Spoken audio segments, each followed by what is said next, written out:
memory locations when you are added the variable with your specific values, right?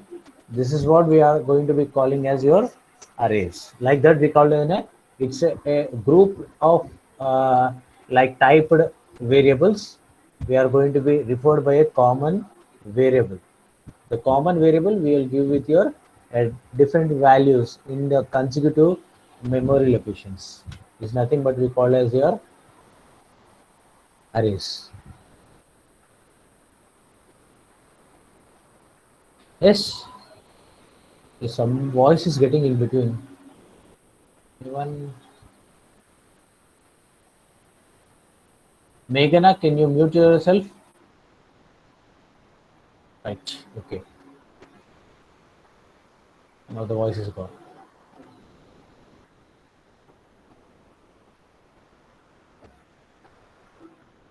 This is what our array is. That is, whenever we are declaring with your name, mainly we are going to be accessing like your whatever the index representation of the variables associated with your values when you are finding on that from your already memory locations are associated with. Then we are going to be using these arrays concepts in your index formats. Okay, how we are going to be using, what are the concepts we are going to be using in these arrays are nothing but how they are used, how they are declared in your Java environment, how they are created and initialized, and how they are we are going to be using upon their initialized the variables. Okay, like this we have in several dimensions of your arrays we can also use with. Okay, first we go with your declaring the array variables. The declaring the array variable is nothing but your first we need to be identify that what type of a variable we are going to be associating with the uh, as we are naming with your array name, and to that name how many dimensions we are going to be mentioning. That is, we are how many type of the values we are going to be associating, and how many consecutive memory locations we are going to be associating to that array variable. Then to that, based on the type of the values we are assigning to that array variable, then we are mentioning the type of the data, that is your data type for the elements which are identified in the dimensions for the array variable. We are going to be under the declaration. There are the two styles of your array variable declaration. That is, one type is nothing but we are going to be starting with your data type. The type is nothing but your data type, and variable we are mentioning, and we are after the array variable we are making that the memory locations to be identifying. We are making a two square brackets, that is, that belongs to the size of the elements we are accomplishing to that array variable. Okay, and that depends on the data type which you are taking for the elements we are identified for the array variable. That is the data type we are taking. Next, the another type of variation is the type of the data type we are mentioning, and that depends on the elements we are inserting on the size of an array variable in order to build up the memory locations, the storage locations for the array variable we are identifying. Like this, these are the two types of the different declarations we can able to done for the array declaration. Then initializing is then how we are going to be creating. Okay, there are no actual array elements we are not giving that. Whenever you are specifying in the array declaration on the size, there may be the fixed one, we cannot able to increase that. Next, in order to create an array, we use a new operator at the time of the calling of your size. Okay, like your type, the array variable with the size we can able to mention it. Like this we are able to create it. Okay, see, here array variable is equals to new type on the size. When you're changing the type of size of your values, or the type of the values you are mentioning for the declaration of an array variable, then you need to be assigned with the new operator to change the variable value or the variable locations, that is the size which we are mentioned in the square brackets. Okay, like this we can able to create a new array to hold the size of an elements of the type which is going to be refer in the array variables. Okay, this is what our creation is. Then indexing. Okay, we can refer to the elements of this array through their indexes based on the value we are prescribed. Okay, this is like this. The whatever the size we had mentioned, instead of the size, we can take that the size is nothing but how many locations you are created, nothing but how many number of pages when you take the book. That depends on the content we are described. On the content, the fixed values are initialized to the particular variable. That is the array variable with square brackets we are identified as index. Okay. Next, in whenever you are initializing as an index, then that should be always start with your 0. Okay, that whatever you are initialized with your Java, in your 0, the Java runtime systems make sure that all array indexes are in the correct range. Means it is in the sequence only. Okay, when they are not in the sequence, then it will throw an runtime error. This is what our declaration is. And initialization, whatever the variable you are declared, based on that only, the variable to particular values it is going to be initialized. See, simply we have a small example like your int month days, and we are not fixed any locations. We are taken that only the default locations. Per to the default locations in your square brackets, which we are given the values as your uh, each month, this many days are there from the starting from the January to the December. That these many months are there. That is 12 months. What are the values we have for the each month that we are mentioned, and we are going to be identifying that.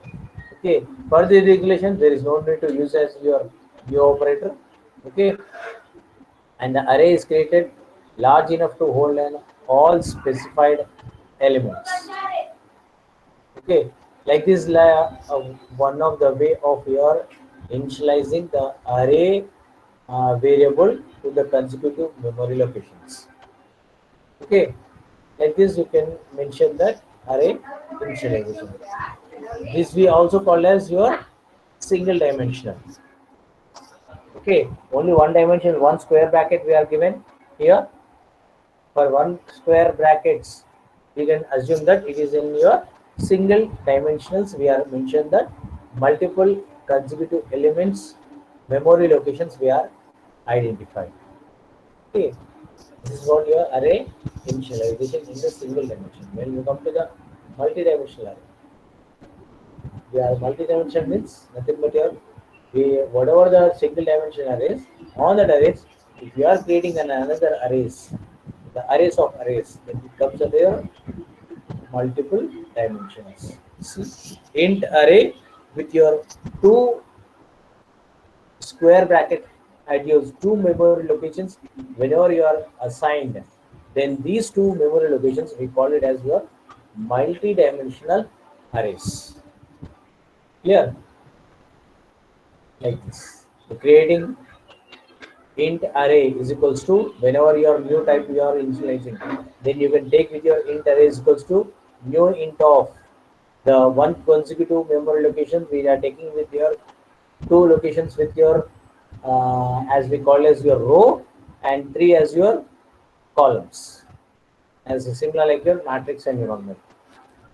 Okay, the multi-dimensional arrays can be represented in the form of and matrix environment of inserting to the two rows and three columns, inserting your values. Like this, we can able to initialize whatever the consecutive memory locations you are taken into the array sizes. That is two rows and three columns. That is two rows. That is 1, 2, 3, and 2 rows and 3 columns, 1, 2, 3, 4, 5, 6. Like this, we can able to initialize your multi-dimensions. Okay, this is what the arrays is. Okay, a brief overview. A simple declaration, initialization, and creation. If we are sometimes we are not in need of your creation, based on our problem definition, we are going to be taking the sophisticated operation onto the existence. Clear? This is about your arrays concepts. When you come to the operators, the next concept is operators. Your operator means nothing but you're operating some expressions and some symbols on that expressions when they are operating with your two or more variables combining together to get the result onto that. Then we take this operator to building a simple expression or the complex expressions we can call it. Okay, like this we have in a more sort of an operators we have in your Java. We compare it to the C, C++. Okay, like this assignment operator is there, arithmetic operator is there, relational operator is there, logical operator is there, and bitwise operator is there. Like this we have a listing of that. We can have in each assignment different operators will be assigned. See, when you come into the assignment, it's nothing but you're only when you're taking the assignment, assigning that one variable to a value, assigning a one variable to a value, which becomes a simple expression. A simple expression we can call this. Okay, here I am presenting, showing you presentation. You are showing you the arithmetic assignments I am showing. Okay, so what is a v when I am taking it assigns to a variable. Now is plus is equals to I can able to take in the place of an expression with the value I can able to mention. Okay, this is what your and small assignment, simple assignment we can call this. Simple assignment we can call it as. Here we are, whenever we are adding to that expression, when you are adding, then that becomes your an arithmetic expression or your uh, relational expression or your logical expression we can take into the existence. So before that, we need to check about what are the basic operators, that is basic arithmetic operators are. That is your plus, minus, multiplication, division. Okay, There modulus. is no voice of sensor. 1 second, 1 second. 1 second.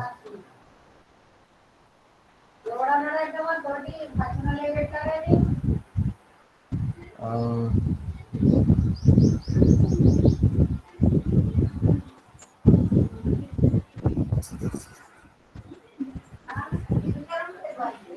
ఇదిగో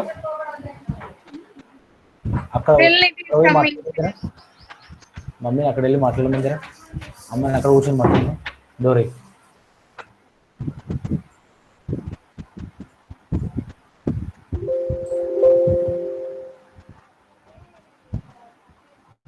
now it is clear మా Yes, sir. Yes, sir. Yes, sir. sorry ma sorry for inconvenience. See, like this, we have a basic arithmetic operators as your addition, subtraction, multiplication, division, and modulus. We can able to find the result as a remainder. That's why written here remainder.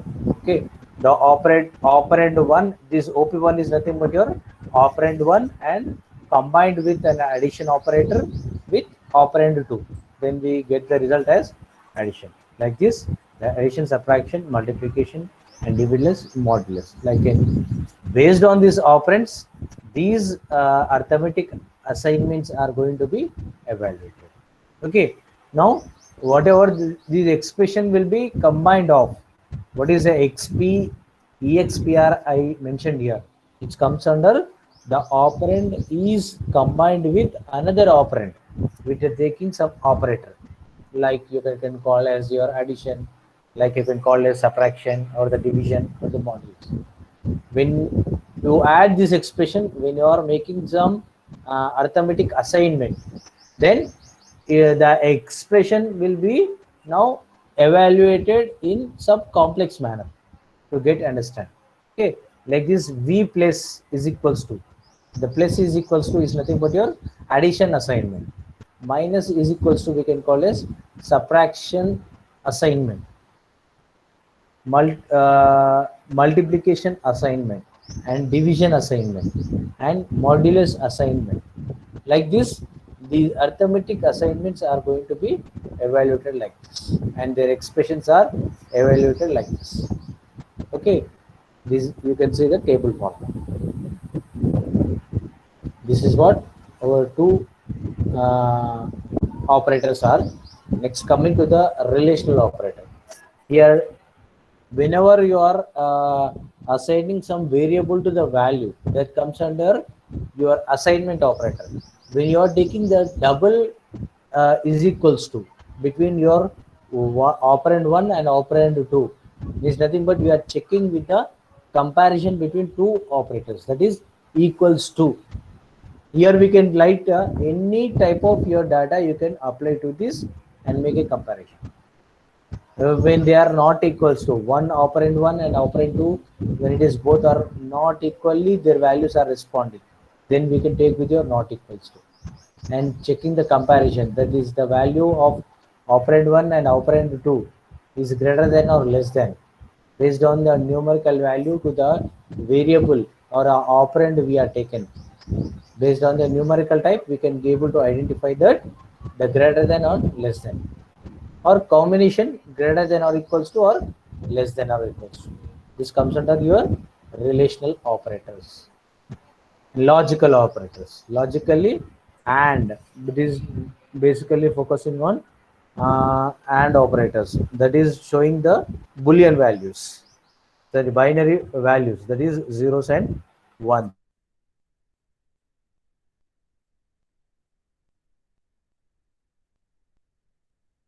And operator we are taken, that describes that logical and.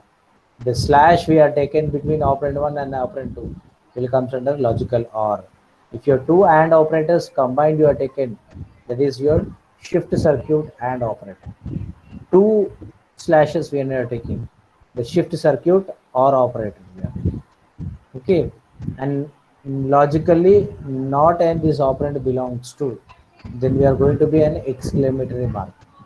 And exclusive or we can take with your this operand 1 and operand 2 comparison. Like this, based on these logical operators, we are mentioning that it is 0 or 1 values is getting as your output.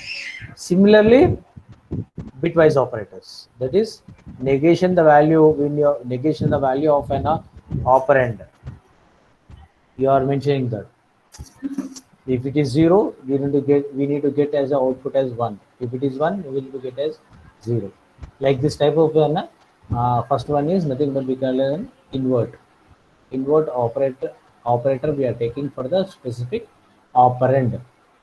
See, focus that OP when you are writing means I am writing that is nothing but operand, that is belongs to a variable. Okay, similarly, and bitwise and operator, that is taking produces to 1 bit if both operands are 1. This also basically depends on your binary values. Okay, like this your bitwise or bitwise exclusive or, okay, bitwise left shift and bitwise right shift, like this comes under your bitwise operators. Okay, when you work on the programs, then you will have a clear idea about these operators.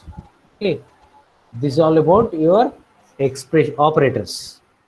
Now on to that operators, on to that variables, when you are making that it is a particular expression, how this expression is going to be combined. See, based on expression able to construct with the help of variables, operators, And the method invocations, method declaration is not, method invocations.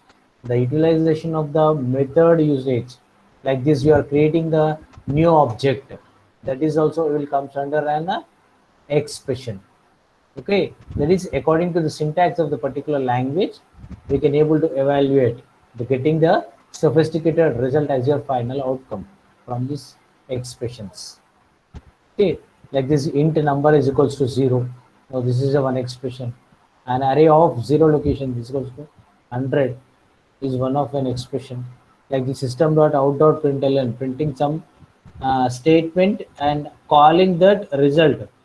Whenever your plus symbol you are adding and printing the result in the output statement, that evaluates the expression.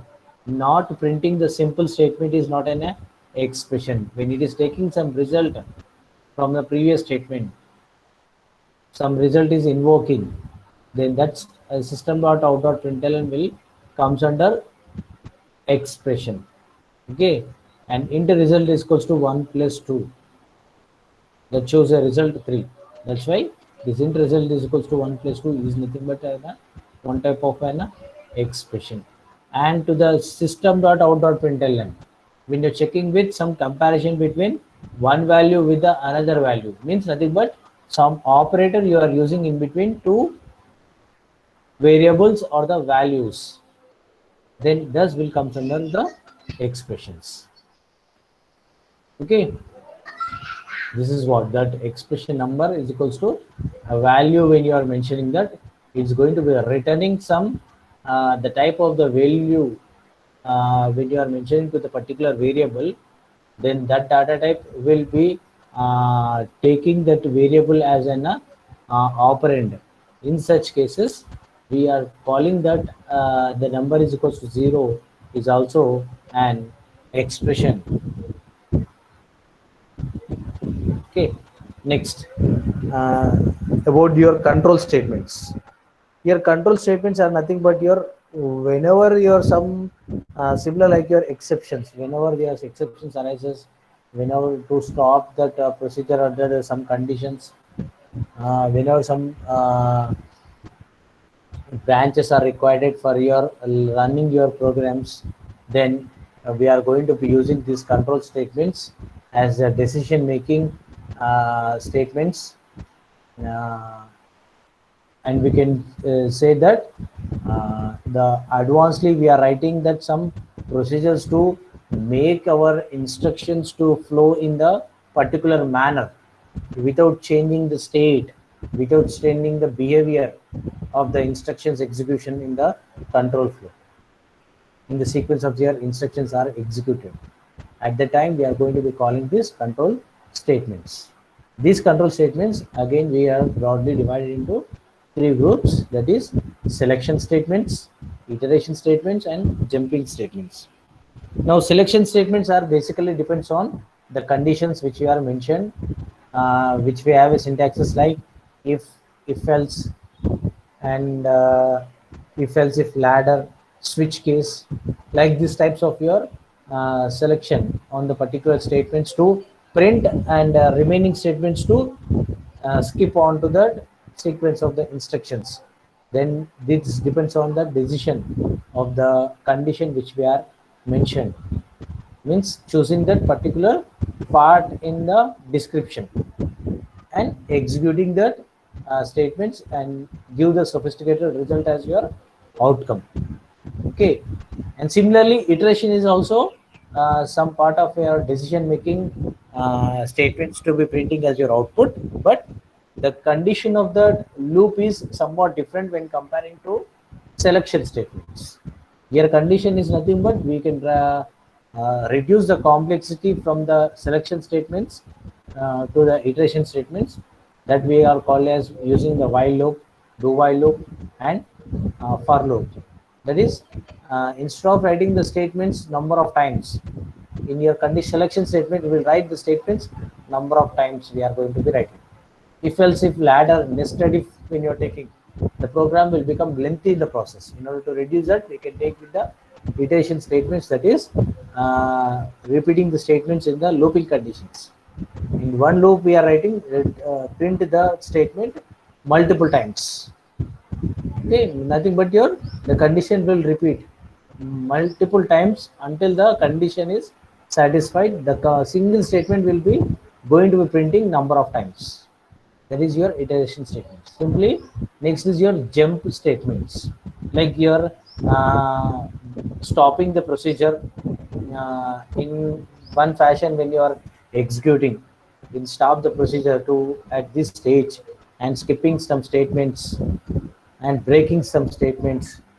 Like this at the time we can use with your jump statements, like your break, go to, exit. Like this commands will comes under the jump statements. See the selection statements, simply to execute the programs depends upon the conditions that is knowing at the time of the runtime. The four selection statements which are using in the Java are if else, else if ladder conditions, and switch conditions. How these statements are going to be arised with this flow structure. See, you can see the flow structure based on our from the further statements. After the declaration, we have a condition in the decision box.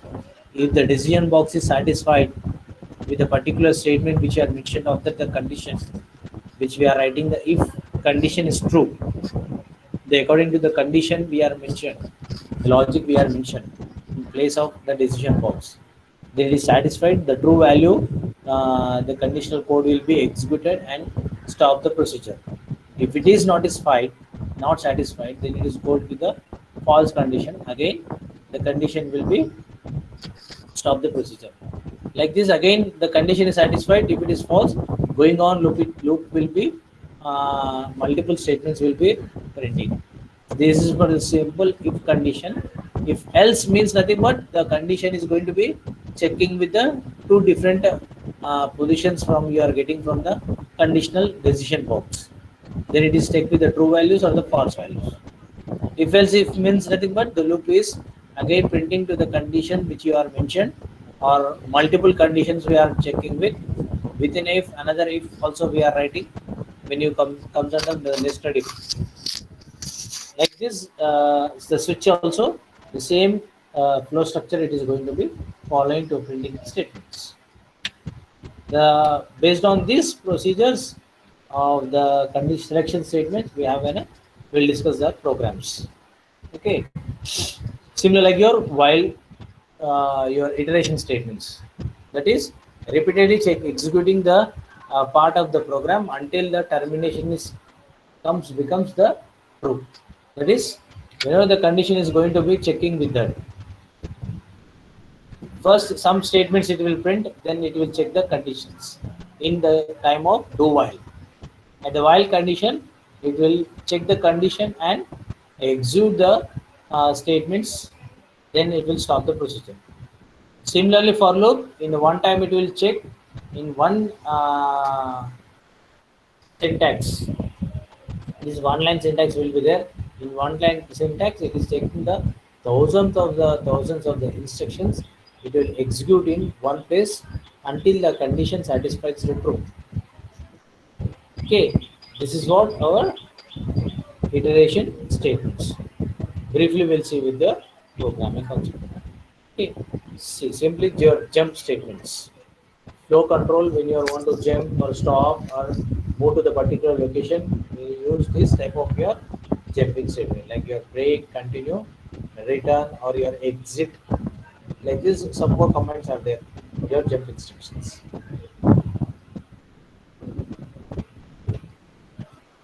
Clear. And coming to in addition, Java support and exception handling that can also alter the control flow of the program. Similarly, these commands also using in your exception handling also. Okay, this is what up to here jump statements. Now, from these conditional statements, your selection statements, your iteration statements, and jump statements, now we will use in our lab sections. Now we'll start with your my Eclipse. Okay, the type conversion, typecasting, next concepts are there that we'll discuss in next class. we'll start a lab session. Now you are aware of these control statements, everyone? Selection statement, iteration statements, and jumping statements. If you know these concepts and how the flow is going on from where logic is jumping, then you can easily write your programs. Okay, regarding these control statements, now we'll move into some small exercise, lab exercise sessions. Clear, ma? Are you having any doubts regarding this?